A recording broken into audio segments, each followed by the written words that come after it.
Hi, yeah, this is Manchester Penetrated. Paper today is called Mapping Queer Transgressive Sex, Intimacy and Pleasure Through All Ethnographic Storytelling Techniques. It is a sort of cheeky route of just basically giving you an overview of what we've been up to over the last few years. So it's going to be less theory heavy and more kind of with examples of practice. Yeah, so it's also going to include a screening of the latest edition of, specially edited edition of Sensual Objects. This is the Disrupt Descend edition. So Sensual Object series is a series of like a video art agit-porn series that is never going to be published in anywhere, put online, and it's only like for live projection. Trigger warning that just to give a heads up.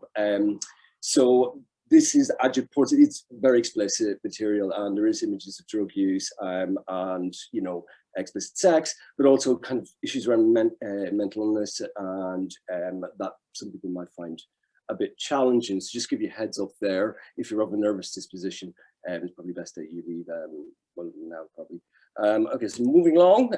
So we are Dr. Sebastian and Patrick Baxter. There might be a bit of a slippage at times between the two of us as the show goes on.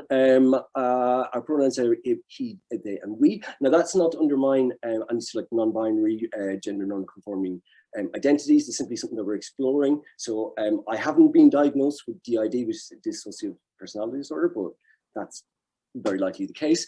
I find the term even quite weird, I find it quite associative. So these are some of the various things that we have, like labels, things that we've done, different practices that we've, played with to varying degrees of success over the years or lack thereof, and on you want. So what, when, and how of Manchester Penetrate? So Manchester Penetrate has existed for a number of years in a number of different guises. It began actually, strangely enough, in the LGBT Foundation as a series of sex walks that never happened, but people thought they did. And people keep on asking, like, you the guy who does the sex walk stuff. So eventually I just said, yeah, easier just to create a bit of mystique around it. It was briefly a module at a university here in Greater Manchester, but was pulled the day of the first workshop due to content, which had been previously provided to them. And it was like, well, does this come with a trigger warning? It's like, I couldn't wait a trigger warning. So yeah, that was a change. And then it was a collective for a while, and that didn't work for obvious reasons. And then it's sort of kind of like a space that mainly through my sort of blog and other social media have been exploring as an internal sort of psychosexual geography. So what's psychosexual geography? Psychosexual geography is just basically, it's practice and an approach that looks at the relationship between place, space, queer sex, and the ever-shifting, changing face of the city. It builds on kind of psychogeography, which has existed in literature since at least Thomas de Quincey, and builds through people like Will Self and Stuart Home. But there's also kind of evidence in the work of like James Joyce, Virginia Woolf, Roberto Bellano, for example. It's in critical theory. You got Desartot and Practice of Walking, Walter Benjamin's Arcades project, and people like Bradley Garrett, who using like sort of theoretical and practice sort of ethnographies of urban exploration. So yeah, we use an ethnographic storytelling approach. So basically it is like looking at ourselves and what our experience, our experiential kind of knowledge of Chem Sex and cruising and different transgressive practices and what that brings to the table. So these are stories we were telling essentially. It's not like an academic project, even though it filters into the academic world, the scholarly world, it never kind of submits fully to it. And we use a diverse array of representational devices. So like photography, video, film, performance, poetry, so mapping. So like, yes, lots of different types of tools for expressing this. And one I'm going to discuss here is sex maps. So this is basically, this is the first, some number of years back, it's a sex map, personal sex map of Salford. So basically, it's a very simple sort of device. It's just a screen grab of a Google Maps image, and use a very simple app on iMac to just place these stories with sort of obscure codes on them. And yeah, I'm really fond of some. One of the things I really like is sort of really kitschy kind of over the top typefaces. I don't know if I like Nick. I might have submitted my abstract for this in Comic Sans or something, but yeah, it's a sort of kitschy, over the top, queer, just really like oversaturated. I think one of the reasons that's, let's say, it's a useful tool is that it means of looking at sometimes quite disturbing and troubling issues in a tongue-in-cheek manner. On a more kind of profound level, I suppose the sex maps basically, they're a means of kind of reclaiming the city for queer narratives or queer experience. I don't know what cities that all of you have come from, but basically, you know, living in Manchester is like living on a building site at times. You know, there's like hoardings of, you know, whole streets and pathways taken over for private speculation that, you know, the wider society doesn't gain from in any way. It's for private profit. The last time I seen this amount of cranes in the sky, by the way, was like, you know, 2008 in Ireland before the global financial crisis, and we all know where that led. So yeah, it's almost like graffiti writing, in that, like, you know, a graffiti writer will, you know, put spray can to concrete to, you know, say, I am here, I exist too. And this is using a kind of similar idea. Chem Sex is a continued feature of like these stories, and Chem Sex, although it's not the only thing that Manchester Penetrate focuses on, it's been kind of a reoccurring motif or operational motif over the years. So what is Chem Sex? And like, there's some, like David talked a little bit about some of the problems with Chem Sex in their presentation, and just want to kind of look at some definitions. Now, I think personally that definitions are not always that useful when you're talking about something that's sort of amorphous and shifting as Chem Sex. And we have a number of definitions here in varying degrees of competence. They kind of get better as they go down the page. All, however, are slightly reductive.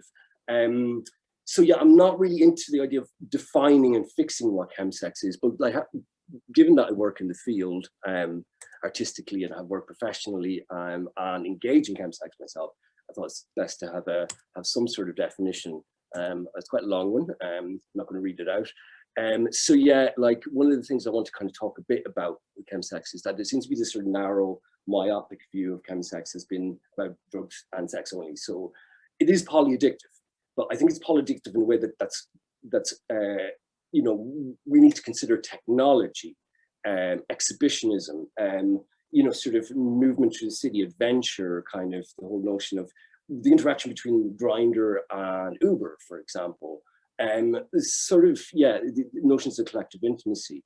I mean, some of the things that the conversation that from the previous presentation about sort of bottom shaming and, you know, sort of transphobia certainly exist. You know, it is normally a practice that engages men who fuck men. I won't use the men who have sex with men, I think I find it too clinical.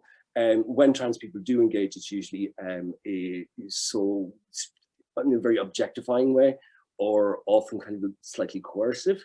You know, there is an awful lot of internalized homophobia within Chem Sex circles, but I don't think that's necessarily, like, Matthew Todd and James Wharton, for example, kind of focus very heavily on this internalized homophobia as a reason why Chem Sex exists. I don't agree with that at all. I can discuss a little bit more later.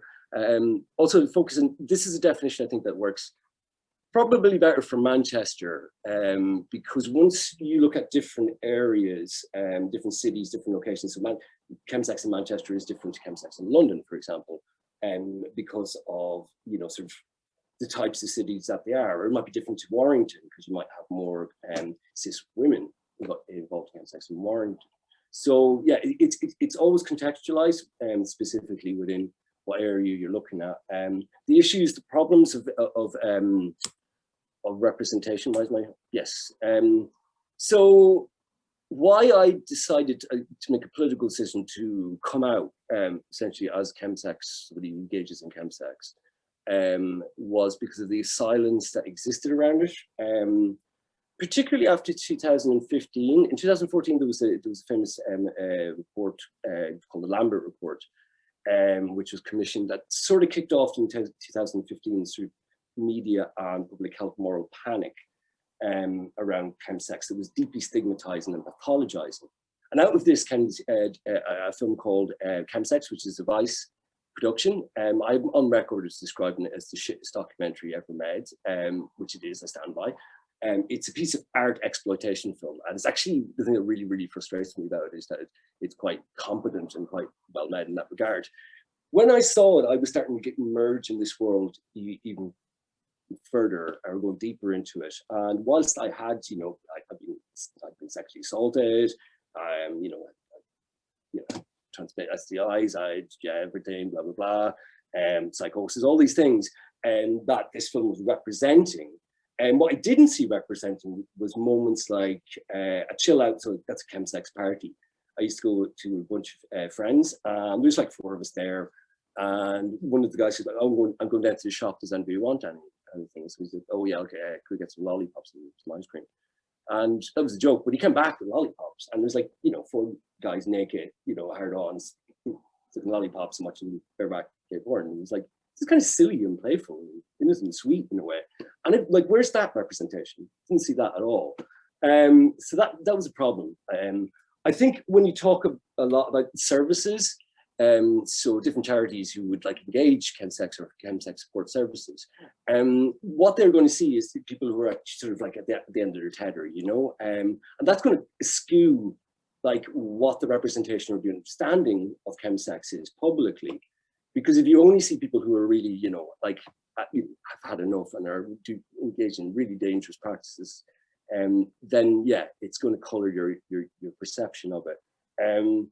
There is obviously problems with like lack of representation of or lack of voice for QTPOC and communities within chem sex. There is the bottom gym, the objectification of the guys of like, oh, what do you think of this guy? Like, that's a cock, that's not a guy. The whole, racism that exists, definitely.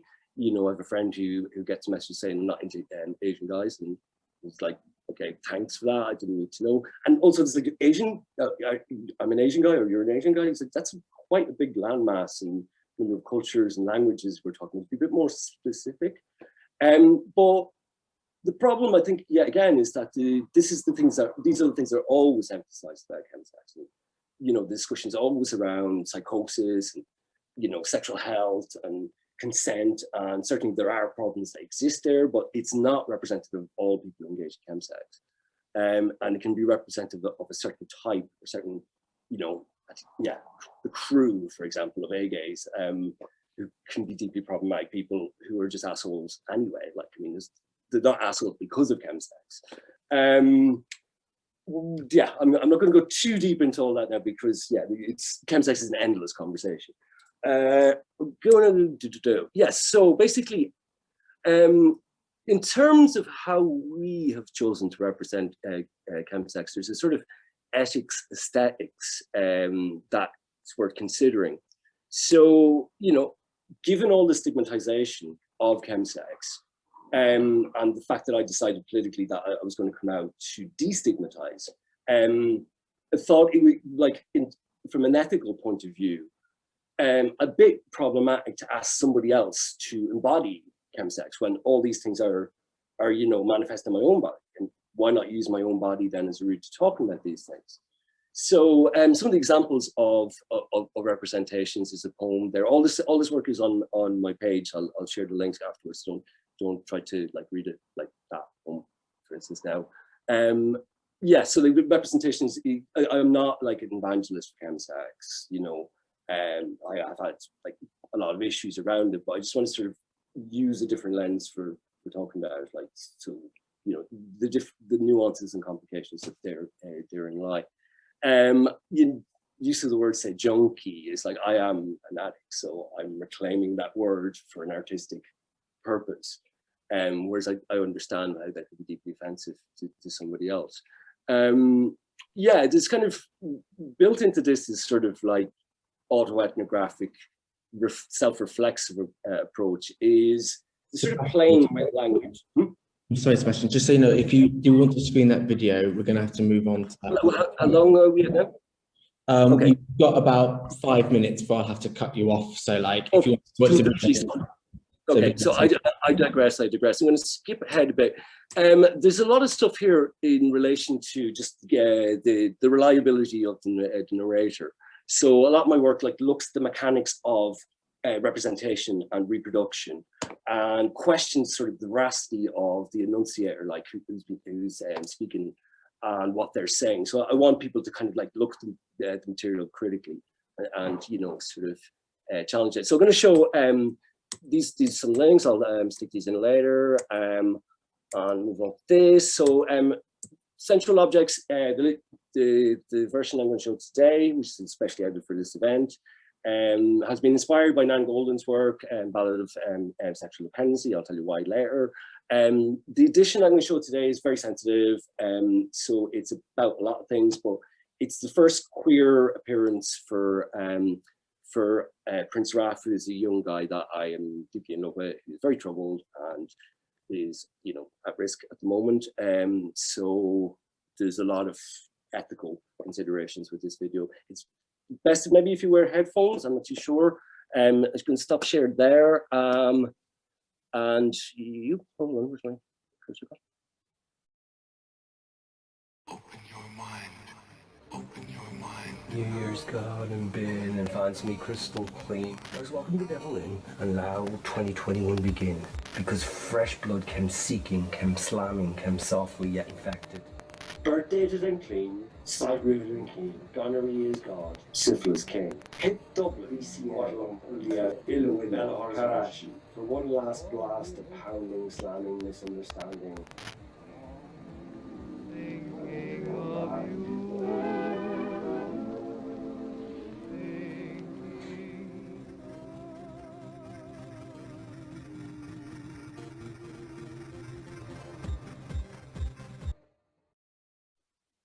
That's it.